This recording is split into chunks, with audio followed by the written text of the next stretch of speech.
came up with the concept, the idea for Nutzo about 5 years ago. And I always wanted to build a community for people who are struggling with mental illness and addiction and food disorders and abuse issues. So when weblogs started to get popular, it just seemed a very natural way to start for me. Was, well, I'll just start journaling about my own life, my own experiences, and maybe I'll attract a group of people who are interested or maybe learning from what I have to say. And I guess I always figured that I would be extending it into something more, which I have. The last year I've been in development on a new site that I'll be offering hosted journals using Blogger. So it's kind of funny that Nutzo, when I originally thought of it five years ago, I thought of it as this area like where there'd be chat areas and there'd be lots of people going to talk about, whatever issues they had and going to look for help.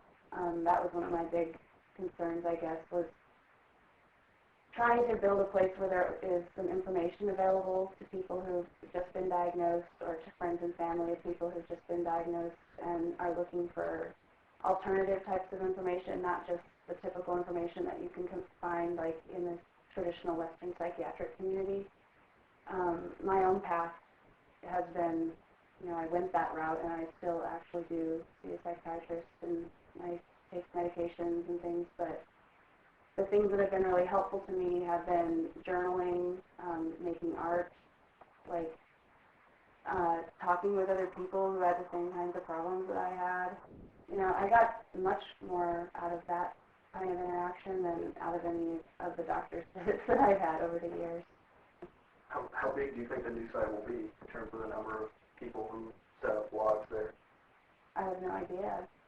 I mean, it's the kind of thing that you just throw up there and hope that a few people find it useful. I mean, I know there's over 100,000 active blogs on Blogger right now. I don't necessarily think it would ever grow to that size, but it would be great if it did. Anybody could start a journal through Nutzo. Yeah, there's no criteria necessarily. I think mostly people would self-select because it's very clear on the new site that this is a community for people with mental illness and addiction and food disorders and abuse. And, if you don't fit into that category, I don't really know why you would start a journal through Nutzo. You could go through LiveJournal or Diaryland or, Blogger and the other number of places and not be identifying yourself, with such a specific community. Are you going to leave everything that's on Nutzo up right now but on the new site, or is it kind of... Well, the new site is going to be called Still, and I will be going through the content and editing it a little bit. Like I might be taking down certain posts that don't really make sense anymore for whatever reason, or taking out things that have like old links that aren't active anymore, pulling that kind of stuff out. But for the most part, most of the content's going to stay up, and I'm just expanding it. Do you have anything that you post in private? Since you're very, very open, are all the posts available to everybody? Or? Yeah, everything's out there. In fact, I'm on the new site.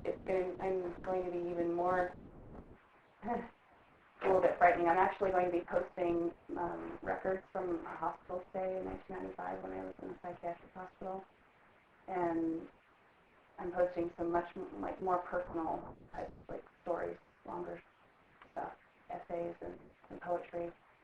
So